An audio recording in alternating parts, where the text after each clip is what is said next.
Well, Colleen, got another question. No. Enough. You killed the vibe. No. So you killed the got vibe. A question?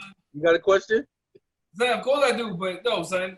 When we do this sad shit, man, it's like keep it at a limit. How is this sad shit? It's depressing, son. It is.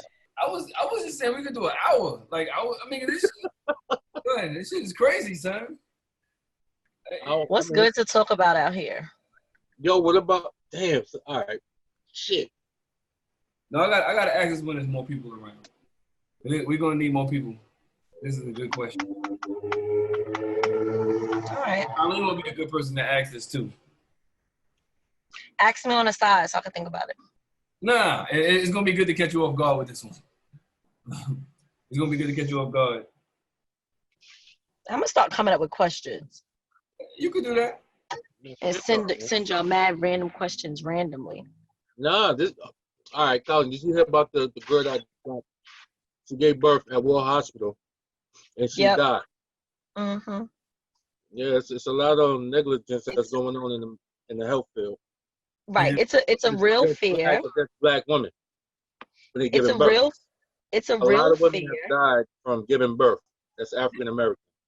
Remember my homegirl, the one that you came by one time, she was here, like my homegirl. Yeah. She died. From giving birth? Yeah. Yeah. They're not giving the right care. The proper care.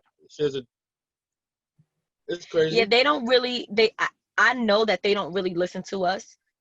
When you're pregnant, they don't. I know, and I'm talking about as far as back when I had Ariana, right?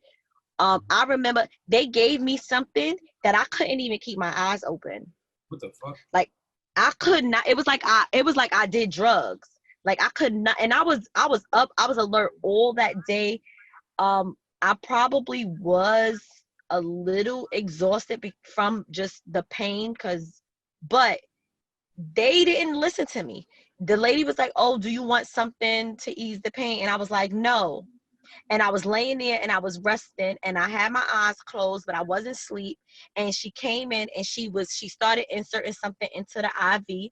And my best friend was there and she was like, "What is that?"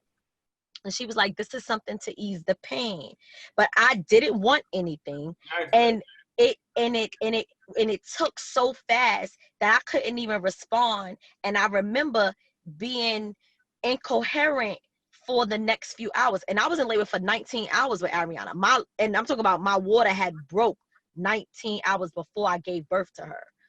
Yeah. So by the time I took the ambulance down to LIU, Long Island College Hospital, it probably was maybe 7:30, 8 o'clock. And I didn't have my water had broke at 6. I didn't make it to the hospital till about 8.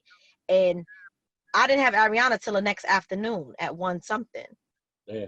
But I know that because I knew that even this time with Cam, because they did an emergency C-section with me, they were like, "Oh, his heart rate is dropping and your heart rate is dropping." And I'm like, "Cause we're hungry. We're not, y'all know how big my stomach was." I'm like, "We're not used to not eating for this long. We're hungry." But they came and they snatched right away. And I remember praying and praying and praying and chanting so hard. Like, just I don't even think I was saying let my baby. I think I was saying let me be safe. Right. Yo, think about it. Let me be safe, because that's what happens. They said they don't listen to. What about the father? They gotta listen to the next adult. If somebody speak to, they can't just ignore. Well, but they don't. If you say no, I don't want to lay, because laying down is not a natural birth. It's not a natural birth. So once they hook you up to the IV and stuff, they tell you, "Oh, you should be laying." In most hospitals, they tell you should be laying down. Now you could fight with them and say no, but if your doctor's like, "Oh, well, let me check you there," you gotta lay down. So then once you lay there, you get kind of stuck there because you are in pain. But I know for me, I did not plan on laying down to give birth. Everything I did up to the day of a few days before I went into labor, it was like, no, I'm going to stand up and have this baby, because that's the natural way our bodies are. It's straight down. We're not on our backs. It's supposed to be standing. And but they don't respect that, and they don't listen to it, and they feel like because they're doctors and medicine has told them to do X, Y, and Z, that's how they feel they have to do it.